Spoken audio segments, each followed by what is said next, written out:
দেখো বন্ধুরা, কেকটা আমার কতটাই নরম সফট হয়েছে।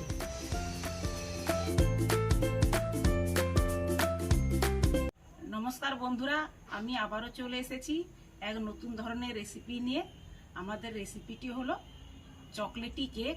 25শে ডিসেম্বর তো চলে এলো সামনে, তাই আমি আজ চকলেটি কেক বানানো দেখাবো। আমার কেক বানাতে যা যা উপকরণ লেগেছে সেইগুলো হচ্ছে 200 গ্রাম ময়দা, 100 গ্রাম চিনি, 100 গ্রাম দুধ, 50 গ্রাম তেল, 2টো ডিম, baking powder, baking soda. Chocolatey কেকের জন্য কোকো পাউডার তো অবশ্যই দিতে হবে, সেই জন্য আমরা কোকো পাউডার নিয়েছি। আর ভ্যানিলা, চেরি, কাজুটা আমরা ওপরে সাজিয়ে দেব। আমি আগে চিনিটা নিয়ে নিচ্ছি। চিনিটা মিক্সারেই আমি গুঁড়িয়ে রেখেছি। তোমরা পারলে শিলে গুঁড়ি নিতে পারে, না হলে এমনিতেও হয়ে যায় গোটা। সময় লাগবে গোটাটা গলতে। তো এর মধ্যে আমি তেল দিয়ে দিব আর 2টো ডিম ফাটিয়ে দিয়ে দিচ্ছি।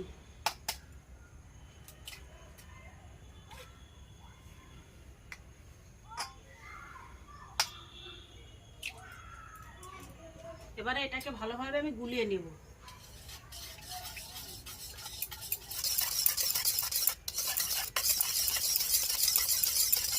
এটা হাতেও গোলানো যায়, যেহেতু আমার কাছে হ্যান্ড উইচ আছে সেই জন্য আমি এটা হ্যান্ড উইচ দিয়েই গোলাচ্ছি। তোমাদের কাছে না থাকলে হাতের কাছে হাত দিয়েই গুলিয়ে নেবে, কোনো অসুবিধা হবে না। এবার এর মধ্যে আমি ময়দা দিয়ে দেব, অল্প অল্প করে দেব।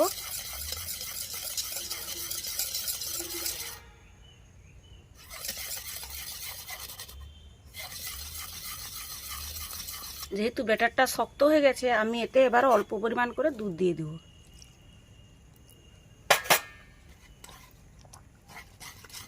আমি এতে গরুর দুধ দিয়েছি, তোমাদের কাছে গরুর দুধ না থাকলেও গুঁড়ো দুধ দিয়েও কাজটা চালানো যাবে। আমি এতে কোকো পাউডার দিচ্ছি 2 চামচ।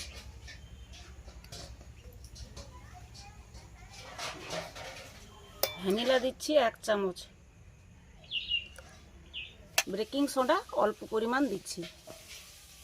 বেকিং পাউডার 1 চামচ।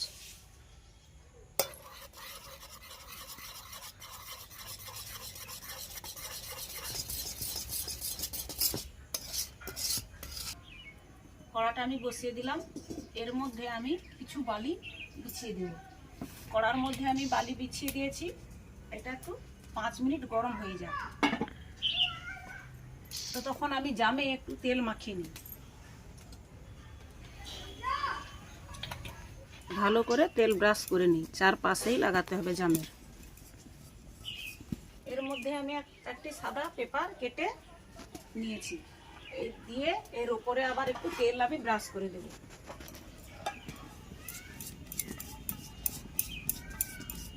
এবারে আমি এই ব্যাটারটাকে এর জামের মধ্যে ঢেলে দেব।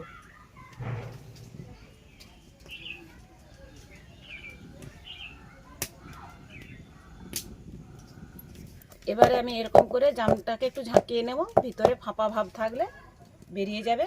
আর না হলে আর পদ্ধতি করলে হবে, এই চামচ দিয়ে আমরা আবার একটু ব্যাটারটাকে এরকমভাবে নাড়িয়ে নিলে এও ফাঁপা ভাবটা চলে যায়। এর মধ্যে আমি একটা স্ট্যান্ড দিয়ে দিলাম। এবারে জামটা আমি বসিয়ে দিলাম।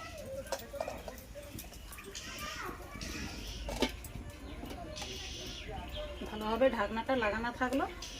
আমরা 30 মিনিট এখন অল্প তাপে আমরা এরকম ঢেকে রাখবো। বন্ধুরা, আমরা 30 মিনিট পর আবারও চলে এসেছি। এবার আমরা একটু ঢাকনাটা খুলে দেখব।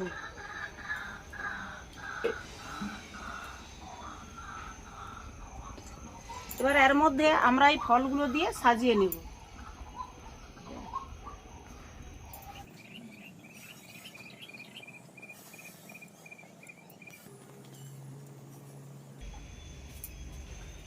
আমি ঢেকে দিলাম। আর 15 মিনিট হলেই আমার কেকটা হয়ে যাবে। তো 15 মিনিট পরে আমরা আসছি। বন্ধুরা, আমাদের 15 মিনিট হয়ে গেছে। আমরা এবার দেখে নেব।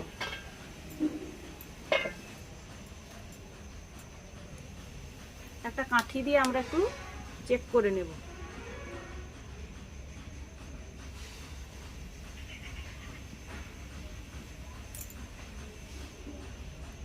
আর কিন্তু কিছুই লেগে নেই। কাঠিটা একদম পরিষ্কার। আমাদের কেকটা তাহলে হয়ে গেছে। এবারে আমরা কেকটা নামিয়ে নেব। কড়াটা নামিয়ে নিই।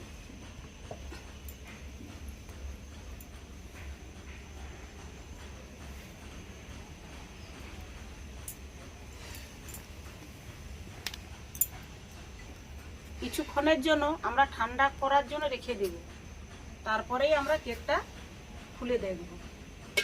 তো বন্ধুরা, আমরা এখন কেকটিকে প্লেটের মধ্যে বের করে নেব। তার জন্য আমরা ছুরি দিয়ে এই কেকের চারপাশটা একটু ছাড়িয়ে নেব, যদি লেগে টেগে থাকে। এইবার প্লেটটাকে এইভাবে রেখে জামটা আমরা উল্টিয়ে নেব।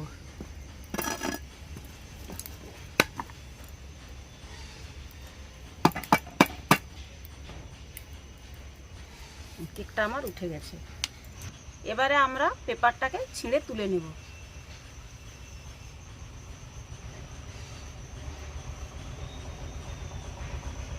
সুন্দরভাবে পেপারটা উঠে গেছে। এটাকে আমরা সোজা করে নেব। বাড়িতে বানানো চকলেটি কেক আমাদের কিন্তু তৈরি পুরো কমপ্লিট হয়ে গেছে। আর কেকটা দেখে মনে হচ্ছে খুবই নরম তুলতুলে কেক হয়েছে। বন্ধুরা, 200 গ্রাম ময়দা আর 2টো ডিম দিয়ে বাড়িতে বানানো কেকের পরিমাণটা কতটাই দেখুন। কিছু উপকরণ যদি আমরা কিনে রাখি, বাড়িতেই খুব সুন্দর করে আমরা কেক বানাতে পারবো। কেকটার বেশি তেমন কোনো খরচ নয়, 50-60 টাকা হলেই কিন্তু কেকটা সুন্দর পাওয়া যাচ্ছে। এটা আমরা দোকানে কিনতে গেলে কিন্তু 200-250 টাকার কমে আমরা পাবো না। তাই আমরা কিছু উপকরণ কিনে রাখলে আমাদের সারা বছরই বাড়িতে কেক যখন তখন কেক বানিয়ে খেতে পারবো। এবারে আমি কেকটা কেটে দেখাচ্ছি।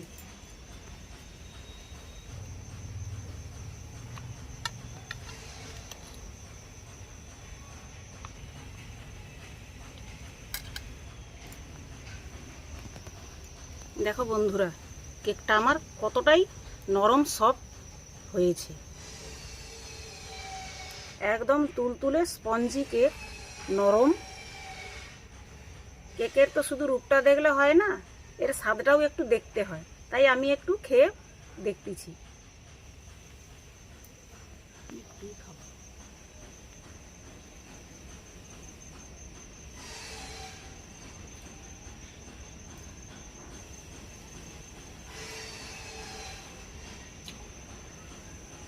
খুবই সুন্দর হয়েছে, একদম মুখে দিলেই মিলিয়ে যাচ্ছে।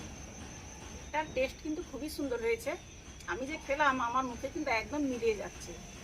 আমার এই কেক রেসিপিটি কেমন হয়েছে তোমরা কিন্তু কমেন্ট করে জানাবে। যদি ভালো লেগে থাকে তোমরা কিন্তু বাড়িতে অবশ্যই তৈরি করে খাবে। আর ভিডিওটি ভালো লাগলে লাইক করবে।